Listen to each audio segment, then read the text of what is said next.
I really do think that anyone who's ever piled in the car, even for a short drive with their family, is really going to respond to this play and these characters.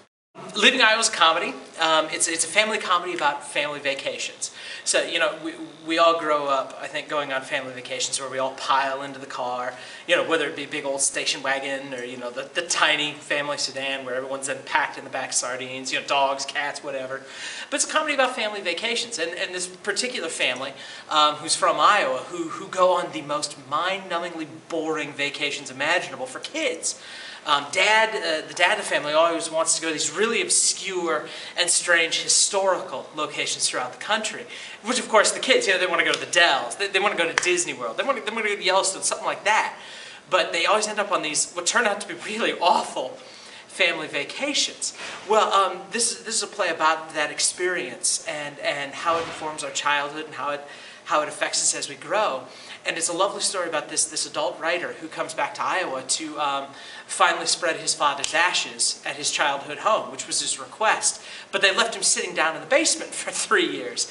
And though it's sort of a morbid sort of opening concept, this adult writer comes home, and as he takes his father's ashes to be spread at his father's childhood home, he flashes back to his vacations as a child. Though the kids are finding these places that want to go boring, there's this sense of adventure and discovery that Dad finds in these places that inspires him to pile in the car to go and to see these things. And I love the character of the father because he's so connected to his history, both his personal history, but then the history of this country. Like, he stops and at every roadside, you know, historical marker that he can, and he truly believes and makes a big deal out of each and every one of them. And there's something familiar about that to me, because I mean, I see my own family's vacations, I see my dad's propensity for stopping at historical markers, and that of course has been inherited in me because I'm the same way. I mean, yeah, I occasionally make my wife car sick, going and pulling over and going to these historical markers.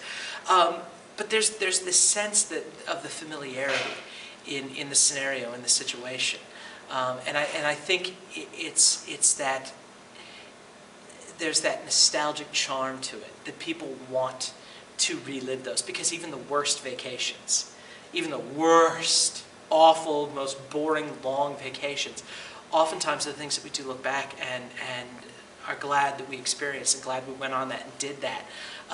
And all the bad stuff that happened along the way exists to embellish the story and make the story and the experience more epic than it otherwise would have been if everything had gone according to plan, quickly, cleanly, and we got there, did our thing, and got home.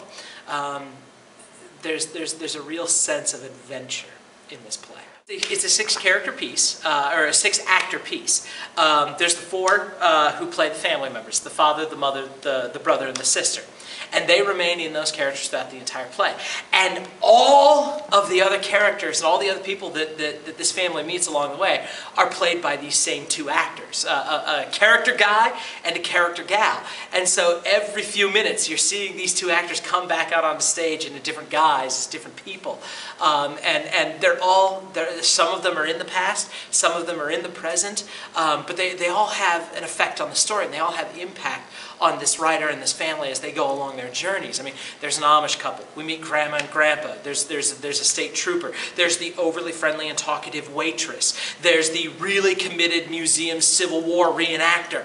I mean, all of these archetypes and all of these people are there, but they're not caricatures. Some of them are drawn pretty broadly, but they're not meant to mock Midwesterners or to make fun of people from Iowa or anything like that. They really are loving portraits of a way of life that we have here and the kind of people that you can meet. And that's one of the things I have the immense amount of respect for the playwrights, because it's clear that the playwrights care about all of their characters. Even these one-scene throwaway characters like the park ranger who's on stage for 30 seconds, they don't make fun of the park ranger. they honor these people in their own way. And just because you do honor them and play them honestly and whatnot does not mean that they aren't funny, because it is very, very funny. Please come see this. We have a wonderful cast of people involved. Some local favorites. Dan Radke, Kate Kirsten, Michael Marcoux is back on our stage for the first time in a few years, and that's very exciting. A lady brand new to town, her name's Amy Anderson. She's playing the sister.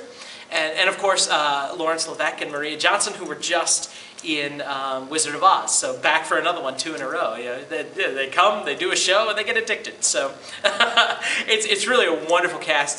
Jeff Copsey is my stage manager, and he's also my assistant director on the piece, and he's just a delight to work with. And of course, he's a favorite on our stage here as well. So there's a lot to see and love about this play.